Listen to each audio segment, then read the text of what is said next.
Bonjour et bienvenue dans ce premier cours de génétique. Un petit peu de vocabulaire, car en génétique c'est important. Il ne va donc pas falloir comprendre différents mots, l'ADN, le chromosome, le gène et l'allèle. Nous allons voir donc ces 4 mots de vocabulaire. Tout d'abord, l'ADN. L'ADN, c'est une longue molécule, un long fil qui représente à peu près 10 mètres par cellule et qui porte à l'intérieur un code. Ce code, c'est le programme qui permet de faire toutes les expressions de notre corps, c'est-à-dire le programme qui va nous faire nous.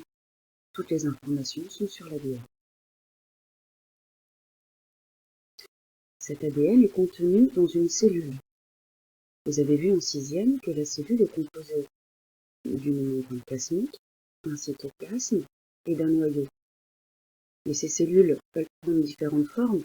Vous pouvez avoir une molécule fibreuse, vous pouvez avoir un neurone avec ses prolongements, un globule rouge dans le sang, ou encore des cellules très serrées qui constituent l'épiderme de notre peau.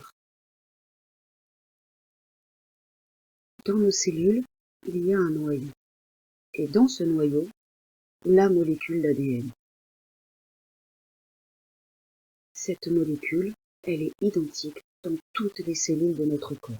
Et comme je l'ai déjà dit, elle contient tout le programme qui permet de faire votre corps, qui vous fait vous. Cette molécule d'ADN, elle nous vient de qui? Et de quoi? Vous avez par exemple ici la famille Bélier. Le papa, Rodolphe, dans ses spermatozoïdes, a apporté la moitié de son programme génétique, la moitié de son ADN. La maman, Gisèle, elle a fabriqué des ovules, et dans son ovule, elle a également mis la moitié de son ADN. Quand le spermatozoïde et l'ovule fusionnent, nous obtenons une cellule œuf, et cette cellule œuf va, par multiplication cellulaire successive, donner un organisme. Ça peut être Paula, par exemple, ou son frère Quentin. Tout dépend de l'information qui aura été donnée par le papa ou la maman. Le chromosome, quant à lui, vous avez l'habitude de le voir sous la forme de ce gros X. À l'intérieur de ce chromosome, on voit qu'il y a la molécule d'ADN. Ceci est un schéma, bien évidemment. Pour comprendre, voyons d'un petit peu plus près. Ici, vous avez la molécule d'ADN, ce long fil qui fait 10 mètres par cellule. À l'intérieur, un code. Ça, vous apprendrez à lire le code quand vous serez au lycée. Ce long fil d'ADN, il est enroulé sur des petites protéines que l'on appelle des histones. Le fil est très enroulé, très serré, et ces petites billes vont se serrer les unes contre les autres, également s'enrouler, de proche en proche, de façon très très très serrée.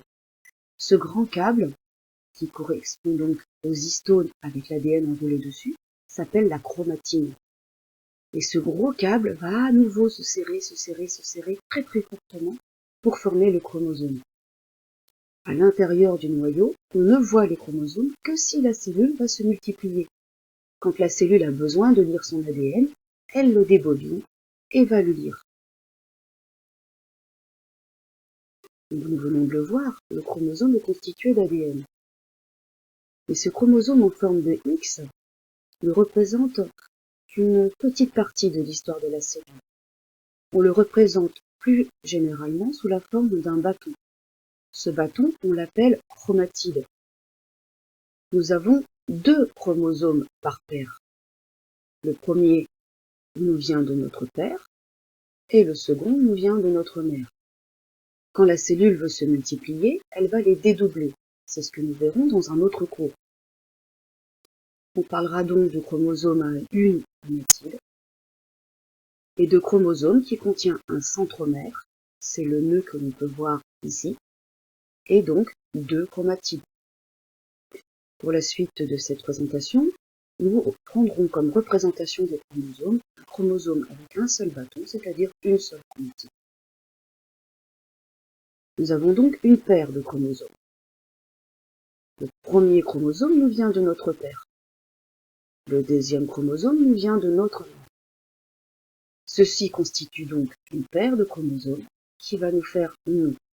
Ici, vous avez l'exemple d'une fille qui s'appelle Amandine. Mais nous n'avons pas qu'une seule paire de chromosomes, nous l'avons déjà vu, nous en avons 23. Ceci est un karyotype qui représente le classement de tous les chromosomes d'une seule cellule, c'est-à-dire 46.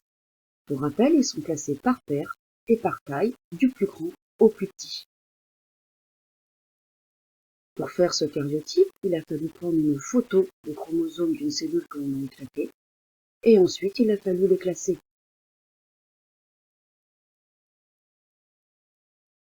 Pour rappel, la différence qu'il y a entre le karyotype d'un homme et le karyotype d'une femme, c'est qu'à la 23e paire, chez le garçon, on a un X et un Y, et chez la fille, on a 2 X.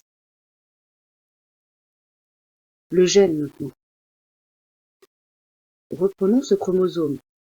Comme je vous l'ai dit, nous allons le représenter sous la forme d'un bâton. Ce chromosome, nous l'avons vu, est constitué d'une molécule d'ADN. Une partie de cette molécule contient un code. Et ce code correspond à un gène. Comme je vous l'ai mis ici, un gène, c'est une portion de chromosome, donc d'ADN, qui est responsable d'un caractère héréditaire. Par exemple, prenons ce chromosome-là, cette petite partie d'ADN ici, peut donner l'information, par exemple, de la couleur des cheveux, être blond. Mais sur ce même chromosome, si je prends la partie plutôt en bas, que je représente ici, peut-être que cette partie-là donne une information qui correspond au fonctionnement de l'oreille et donc permet d'entendre. Comme dans la famille Bélier, par exemple. Si cette information ne fonctionne pas, certaines personnes ne peuvent ne pas entendre, comme le papa, la maman ou le fils. Ceci est une carte génétique très simplifiée. Vous avez ici de représenter les 24 chromosomes différents. Pourquoi je dis 24? Parce qu'on a 22 plus le X et le Y. On peut voir que sur cette représentation, on a des zones dans le chromosome. Et sur ce chromosome, différentes parties. Ces différentes parties s'appellent des gènes. Mais ici, ne sont représentés que certains. Par exemple, on voit que sur le chromosome 1, on a ici en haut un gène qui correspond à l'information avoir un rhésus. On le verra tout à l'heure. Sur ce chromosome 2, on a par exemple ici l'information qui code pour une partie de l'anticorps, qui sert à notre système immunitaire. Sur le chromosome 9, on a une petite partie en bas qui donnera le groupe sanguin. Si je prends le chromosome 7, on a une petite partie divisée ici CFTR, on le verra plus tard, et ça correspond à la maladie mucoviscidose. Quand ce gène fonctionne normalement, ça permet de fluidifier le mucus respiratoire et donc de bien respirer. Si je prends par exemple ici le chromosome X, j'ai dans cette zone ici en haut un gène qui permet d'attacher les fibres musculaires. Et quand ça ne fonctionne pas, on a une myopathie. En bas, un gène qui permet la coagulation. On l'a déjà vu en cours.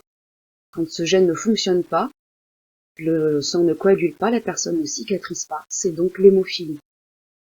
Sur le chromosome Y, on a un gène très très important chez vous les garçons, qui s'appelle SRY, et qui permet à vos testicules de fonctionner et de vous faire être un garçon. Si je prends ici en agrandissement le chromosome 9, en bas, le groupe sanguin. En haut, ça permet la pigmentation de la peau, ça provoque la mélanine. Ici, un gène qui permet de digérer le lait. Un autre ici, un gène qui permet d'utiliser le fructose. En bas, ici, un gène qui permet de fabriquer le collagène. Le collagène est une fibre qui est importante pour nos cellules, pour l'épiderme de la peau, soit bien tendu. Nous avons vu plein de gènes sur les chromosomes, et quand ils ne fonctionnent pas, malheureusement, ça donne ce que l'on appelle une maladie génétique. Donc maintenant, le dernier mot de vocabulaire, un allèle. C'est peut-être le mot qui est le plus difficile pour vous. On appelle allèle les différentes versions d'un gène. Par exemple, le gène qui donne la couleur des cheveux, il a différentes versions. Le blond, le châtain, le brun, le roux. Si je prends le gène qui donne la pigmentation de la peau, on sait, on voit et puis on connaît qu'il y a différentes pigmentations de peau. On va prendre l'exemple, juste pour comprendre, d'une paire de chaussettes de tennis. Elles ont la particularité d'avoir des bandes de couleurs et ces couleurs sont différentes. Voici une paire de chaussettes. Une chaussette correspond à un chromosome. La paire de chromosomes, elle, c'est la paire de chaussettes. La bande correspond au gène. Et la couleur de la bande, c'est l'allèle. Le fil qui a permis de tricoter la chaussette très serrée, c'est mon fil d'ADN. Et j'ai donc une petite partie de laine rouge qui a permis de donner le gène, cette partie-là. Et je peux avoir une autre couleur, donc un autre allèle, une autre version de ce gène. Par exemple, rouge ou bleu. Je peux aussi avoir la version bleue ou la version verte. Prenons un exemple, le gène rhésus. Le rhésus est une molécule qu'on appelle le facteur rhésus et qui est située sur les globules rouges de notre sang. Je rappelle que les globules rouges servent normalement à faire circuler et transporter le dioxygène. Sur ce globule rouge, si vous êtes de rhésus positif, vous avez une molécule qui s'appelle le facteur rhésus. Par contre, si vous êtes de rhésus négatif, vous n'avez pas cette molécule qui s'appelle le facteur rhésus.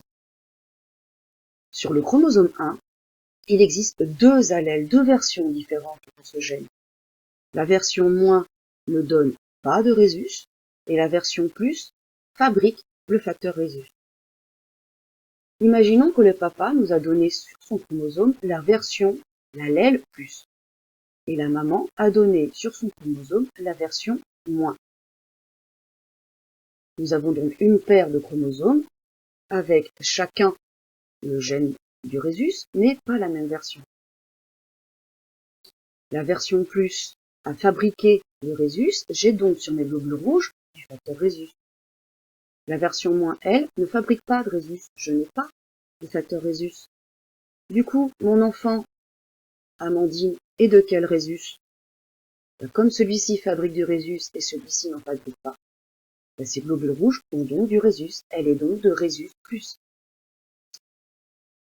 On dira donc que le rhésus plus, l'allèle plus, est dit dominant parce qu'il impose son caractère. Et que l'allèle moins est non dominant, on dit qu'il est récessif en langage génétique. Ça signifie que quand j'ai le plus et le moins, c'est le plus qui domine, on est de rhésus plus. Quand l'allèle est dominant, il s'exprime et donne son caractère. L'allèle récessif, lui, ne pourra s'exprimer que si il est en double exemplaire, si j'ai deux allèles moins. S'il est en présence d'un allèle dominant, ça ne marche pas. Si le papa donne un chromosome avec l'allèle moins, la maman un chromosome avec l'allèle moins,